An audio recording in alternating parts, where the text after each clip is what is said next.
City India news, महाराष्ट्रातील लोकप्रिय news channel.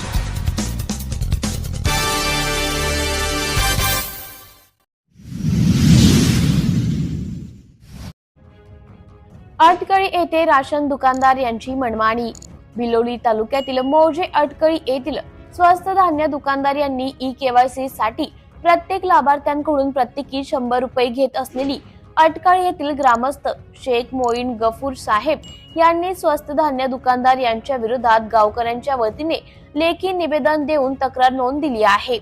मेहरबान तहसीलदार साहेब यांनी शोध धान्य दुकानदार यांना तात्काळ चौकशी करून गोरगरीब जनतेची लूट होत असल्यामुळे ही लूट थांबवावी, लवकरात लवकर चौकशी लावावी।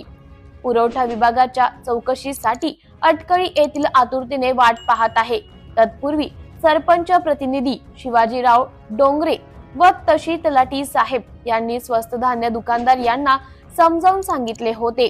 शासनाच्या नियमाप्रमाणे प्रत्येक राशन कार्ड धारकास 20 रुपये शासनाच्या नियमाप्रमाणे द्यावे असं सांगण्यात आले होते, परंतु स्वस्त धान्य दुकानदार यांच्या मनमानी कारभारामुळे लाभार्थ्यांकडून 100 रुपये घेत आहेत।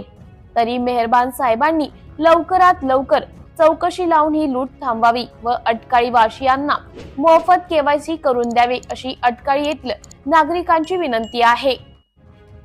सिटी इंडिया न्यूज साठी प्रतिनिधी संजय हलबुर्गे, आदमपूर सर्कल।